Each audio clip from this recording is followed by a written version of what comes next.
നിങ്ങളുടെ ഇഷ്ട പരമ്പരകൾ എക്സ്ക്ലൂസീവായി സൺ നെക്സ്റ്റ് ആപ്പിലൂടെ തികച്ചും ഫ്രീ ആയി. ഇപ്പോഴേ ആപ്പ് ഡൗൺലോഡ് ചെയ്യൂ. പാവം ചെയ്യട്ടെ, വീട്ടിൽ കയറി പോവില്ലെന്നല്ലേ വല്യേട്ടൻ പറഞ്ഞത്. ഞാൻ കാരണമല്ലേ ഇതൊക്കെ ഉണ്ടായത്. ചേച്ചി മനഃപൂർവ്വം അല്ലല്ലോ, പോട്ടെ. നമ്മുടെ ആധാർ കാർഡും റേഷൻ കാർഡും വോട്ടർ ഐ ഡി ഒക്കെയാ. സ്ഥലം അമ്മയുടെ പേരിലേക്ക് മാറ്റി രജിസ്റ്റർ ചെയ്യണമെങ്കിൽ ഇതൊക്കെ പുതിയ അഡ്രസ്സിലേക്ക് മാറ്റണമല്ലോ. അതിനെടുത്തതാ. അതിന്റെ ഓഫീസിലേക്ക് പോയിട്ട് ആ ജോലി അങ്ങ് തീർത്തിട്ട് വരാം. അതൊക്കെ ഇങ്ങോട്ട് ഞാൻ ശരിയാക്കിക്കോളാം. അച്ഛൻ അതിനുവേണ്ടി മെനക്കെടൊന്നും വേണ്ട. വില്ലേജ് ഓഫീസിലോ തഹസിൽദാരുടെ ഓഫീസിലോ 6 ദിവസത്തെ ജോലിയെ കാണൂ. ഞാൻ ചെയ്തിട്ട് വരാം. സർക്കാർ ഓഫീസാ മോളെ, അവിടെ എപ്പോഴും അതിന്റേതായ മുറ കാണും. നിന്നെ കൊണ്ട് പറ്റില്ല. അതിവിടെ വെച്ചേക്ക്, ഞാൻ പോയി ശരിയാക്കിക്കോളാം.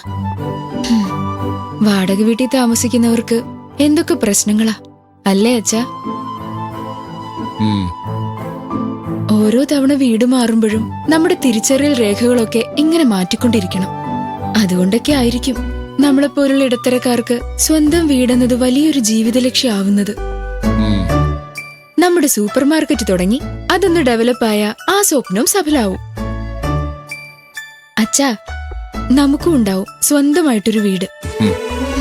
മരച്ചില്ലയില് ചെറിയ കുരുവികള് ഇലയും നാരും ഒക്കെ കൊണ്ടുവന്ന് കൂടുണ്ടാക്കുന്നത് കണ്ടിട്ടില്ലേ മോള്? നമ്മളും അതുപോലെ തന്നെയാ. സ്വന്തമായൊരു വീട് വേണമെങ്കിൽ നമ്മൾ നിരന്തരം അധ്വാനിക്കണം. ശരിയാ.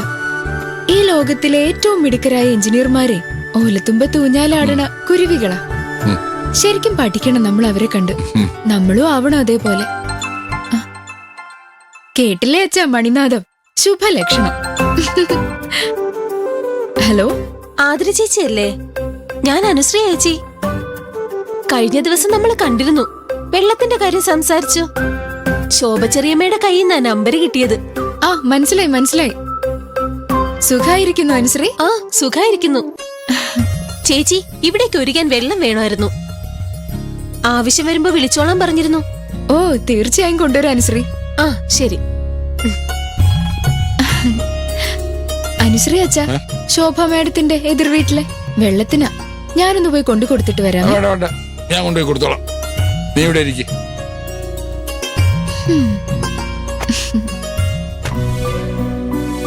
ശേഖര, റേഷൻ കടയിൽ വെച്ച് കണ്ട ഒരു പെൺകുട്ടിയെ കുറിച്ച് നീ പറഞ്ഞില്ലേ? അവളെ കുറിച്ച് കൂടുതൽ എന്തെങ്കിലും അന്വേഷിച്ചോ? ഇല്ല, ഇന്നൊന്ന് അന്വേഷിക്കണമെന്ന് വിചാരിക്കുക. എന്നാ അത് വൈകിക്കണ്ട. മോളെ വെള്ളത്തിന് വിളിച്ച് പറഞ്ഞായിരുന്നു. പറഞ്ഞച്ചാ. പിന്നെ നീ ആ ഫ്രിഡ്ജിൽ ഇരിക്കുന്ന തക്കാളി എടുത്ത് കട്ട് ചെയ്ത് പോയി.